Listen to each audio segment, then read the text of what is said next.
आज हम पढ़ रहे हैं बीए फर्स्ट ईयर का आज फर्स्ट पेपर पढ़ रहे हैं, जो कि हमने पहले 50% करवा चुके थे।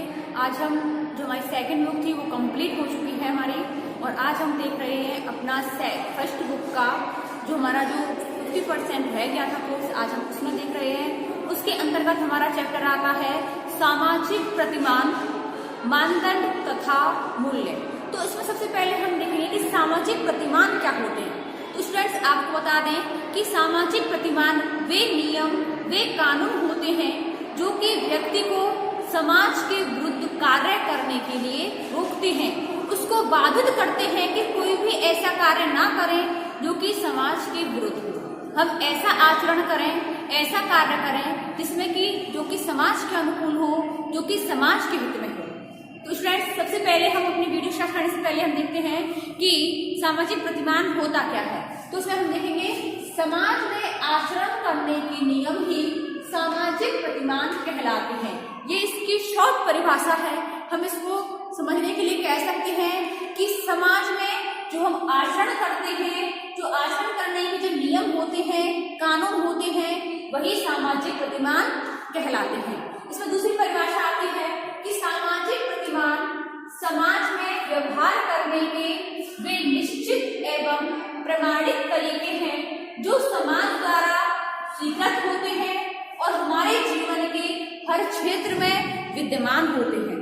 जैसे कि स्टूडेंट्स आपको बता दें कि कोई भी कार्य, जैसे कि हमारी कोई भी तीज त्योहार हो, हमारे रीति रिवाज हो, प्रथाएं हैं, जनरीतियां होती हैं, रूढ़ियां होती हैं, प्रथाएं होती हैं, परंपराएं होती हैं, वो सभी हम कोई भी कार्य करें तो हम अपनी प्रथाओं के अनुसार, अपनी परंपराओं के अनुसार, अपने रीति रिवाजों के अनुसार ही कार्य करते हैं।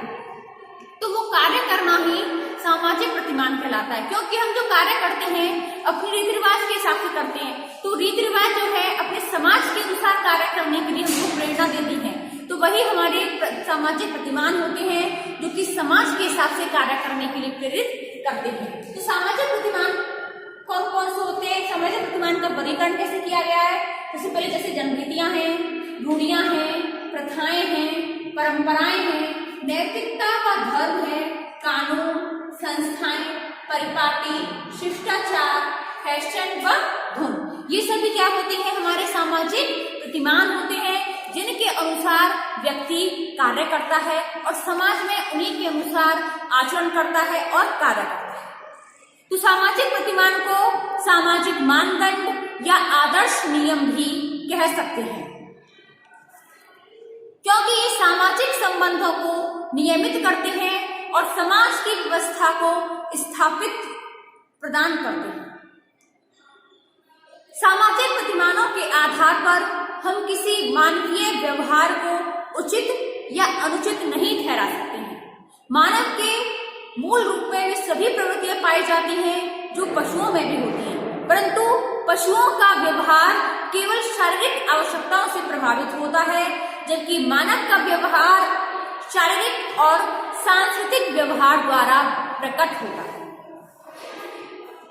मानव अपनी आवश्यकताओं की पूर्ति के लिए समाज के द्वारा स्वीकृत जो तरीके होते हैं उनको अपनाता है, जिन्हें हम सामाजिक प्रतिमान कहते हैं। सामाजिक प्रतिमानों के अभाव में सामाजिक जीवन अस्त व्यस्त हो जाएगा, क्योंकि व्यक्ति अपने हिसाब से मनमाने ढंग से कार्य करेंगे।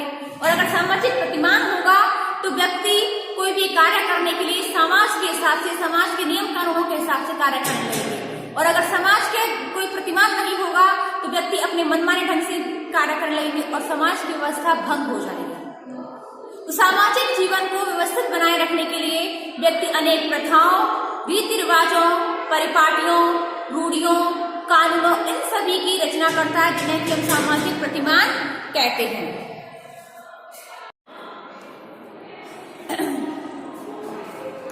सामाजिक प्रतिमान को प्रतिमान मानव निर्मित करने वाला प्राणी कह सकते हैं, क्योंकि मानव ने ही सामाजिक प्रतिमानों की रचना की है। सामाजिक जो नियम होते हैं यही सामाजिक प्रतिमान कहलाते हैं। समाज की व्यवस्था को सुचारू रूप से चलाने के लिए, समाज में नियंत्रण बनाए रखने के लिए प्रतिमानों का होना बहुत आवश्यक होता है। इसमें वीरेश लिखते हैं कि बिना प्रतिमानों के सामाजिक जीवन असंभव होता है। और समाज में कोई व्यवस्था नहीं रह सकती है। इसमें डेविस ने लिखा है कि आदर्श नियमों के अभाव में मानव समाज की तो कल्पना भी नहीं कर सकते। अगर मानव समाज में अगर सामाजिक प्रतिमान नहीं होंगे तो समाज वो अच्छी प्रकार का नहीं होगा, वहां की व्यवस्था सही नहीं होगी। अब हम देखते हैं सामाजिक प्रतिमानों के अर्थ और परिभाषा। तो इसमें हमने देखा था कि समाज में आचरण करने के जो नियम होते हैं यही सामाजिक प्रतिमान कहलाते हैं। सामाजिक प्रतिमान समाज के व्यवहार करने के वे निश्चित तरीके होते हैं, वे निश्चित प्रमाणिक तरीके होते हैं जो कि समाज के द्वारा स्वीकृत भी होते हैं और जो व्यक्ति के जीवन के हर क्षेत्र में पाए जाते हैं। अब आते हैं सामाजिक प्रतिमानों की कुछ विशेषताएं। तो इसमें विशेषताएं कौन कौन सी होती हैं? तो इसमें पहली विशेषता आती है कि सामाजिक प्रतिमान का अर्थ उन सामाजिक नियमों से हम लगा सकते हैं जिनके पालन की अपेक्षा उस सभी समाज के सदस्यों से की जाती है कि जो समाज के जो नियम है, जो कानून है, जो समाज के प्रत्येक सदस्य इसका पालन करेंगे। इसमें दूसरी विशेषता आती है कि सामाजिक प्रतिमान के अनेकों छोटे बड़े नियम और उपनियम भी होते हैं। तीसरी आती है कि सामाजिक प्रतिमान सभी समाजों में अनिवार्य रूप से पाए जाते हैं।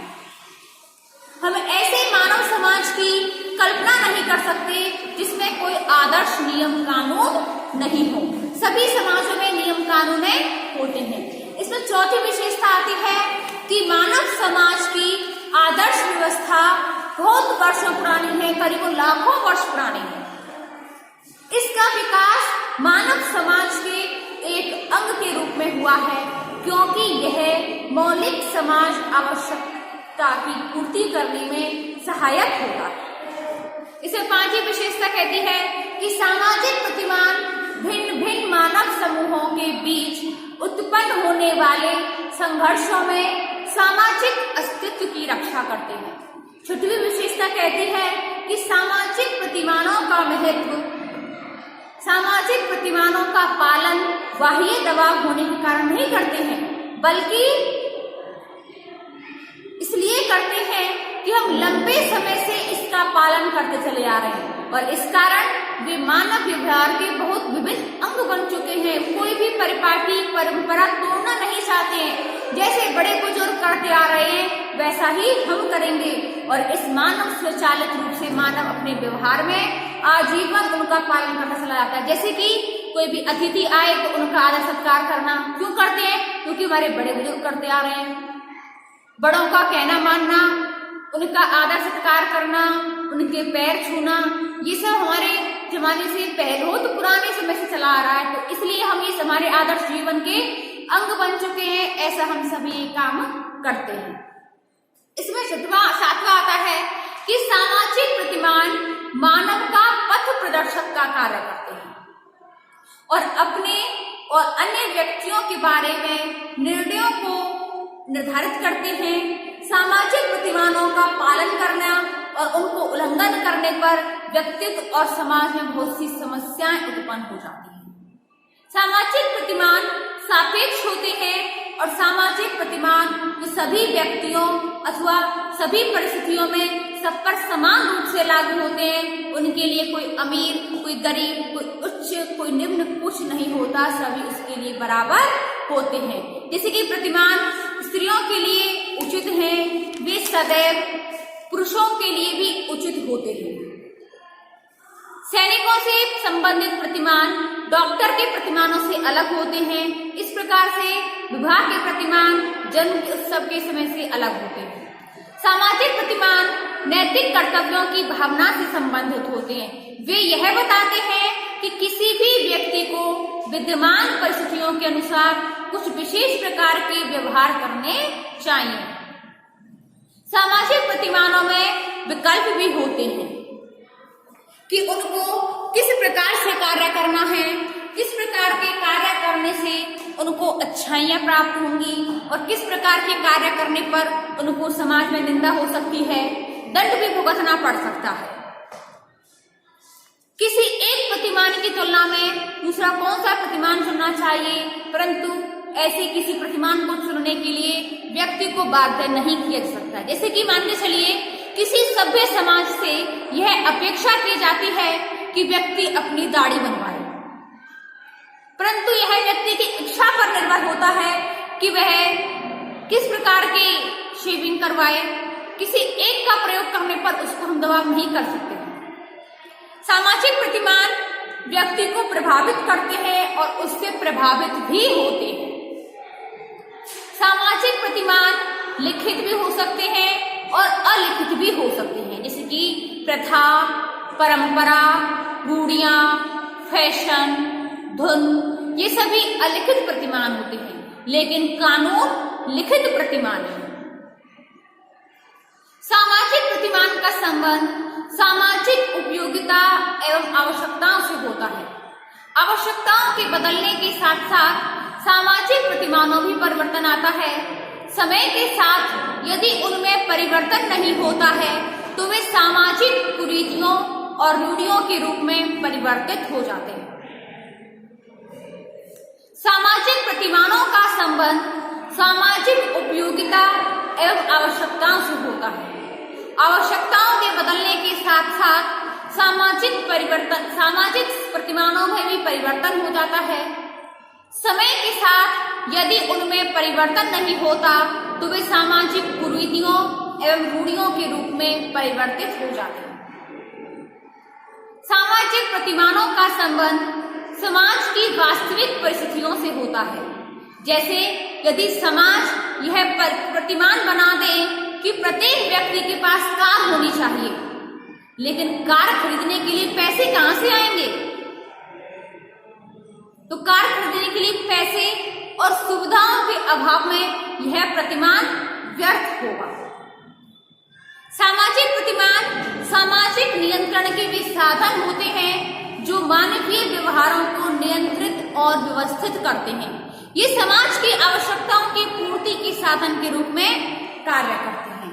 अब ये हमारे समाज की जो प्रतिमानों की जो विशेषताएं हैं ये हमारी फिनिश होती हैं। अब आता है हमारा सामाजिक प्रतिमानों का वर्गीकरण कि समाज के जो प्रतिमान हैं उनका वर्गीकरण किस प्रकार से हुआ।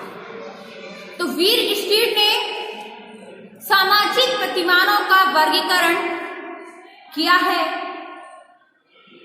उनको दो भागों में बांटा है, सामुदायिक प्रतिमान और संघात्मक प्रतिमान। तो जिन प्रतिमानों का संबंध सारे समाज या समुदाय से होता है उन्हें सामुदायिक प्रतिमान कहते हैं। जैसे कि दातुन करना, अभिवादन करना, वस्त्र पहनना, ये सामुदायिक प्रतिमान है जो कि सभी व्यक्ति करते हैं, पूरा समुदाय करता है, पूरा समाज करता है। परंतु वे प्रतिमान जिन प्रतिमानों का संबंध किसी समूह विशेष से ही होता है उन्हें संघात्मक प्रतिमान कहते हैं। जैसे कि शिक्षक को अच्छी तरह से पढ़ाना चाहिए, तो एक संघ के लिए है, किसी व्यक्तियों के लिए, किसी समूह विशेष के लिए होता है कि शिक्षकों को अच्छी तरह से पढ़ाना चाहिए, तो यह प्रतिमान परीक्षार्थियों तक ही सीमित है। वीर स्टीड ने इसके अलावा 3 श्रेणियों में भी प्रतिमानों को बांटा है, जनरीतियां, रूढ़ियां और कानून।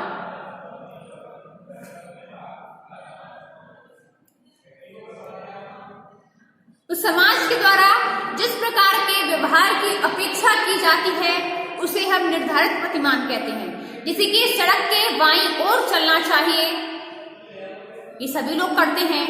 पुत्र को पिता की और छात्र को गुरु की आज्ञा का पालन करना चाहिए।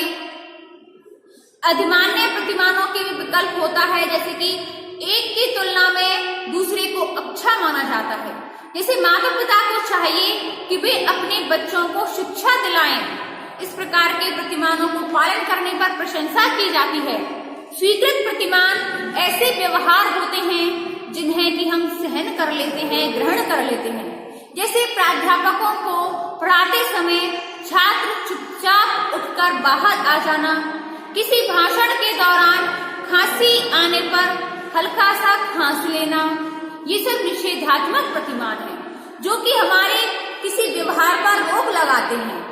जैसे माता पिता यह ध्यान रखें कि बच्चे गली में कहीं नंगे तो नहीं घूम रहे हैं, स्लीपर पहन रखी है कि नहीं पहन रखी, मेहमानों के आने पर हम तौले लपेट कर नहीं बैठे, अपने ट्राउजर पैंट पहने, अच्छा नहीं लगता है। इसमें हमारे किंग्सले जो डेविस हैं, Kingsley Davis professor Kingsley Davis हैं समाजशास्त्री, उन्होंने सामाजिक प्रतिमानों का वर्गीकरण 9 प्रकार से किया है, 9 भागों में बांटा है। कौन कौन से? जनरीतियां, रूढ़ियां, प्रथा, परंपरा, नैतिकता व धर्म, कानून, संस्थाएं, परिपाटी, शिष्टाचार, फैशन व धर्म। तो हम अपनी जो नेक्स्ट वीडियो है, कल देखेंगे अपनी वीडियो, उसमें हम जनरीतियां और रूढ़ियां, प्रथा, इन सबका हम अलग से पढ़ेंगे। आज के लिए सामाजिक प्रतिमान हमने देखे हैं कि सामाजिक प्रतिमान कौन से नियम होते हैं, कौन से कानून होते हैं। आज की वीडियो के लिए बस इतना ही, इससे आगे हम देखेंगे अपनी नेक्स्ट वीडियो में। धन्यवाद।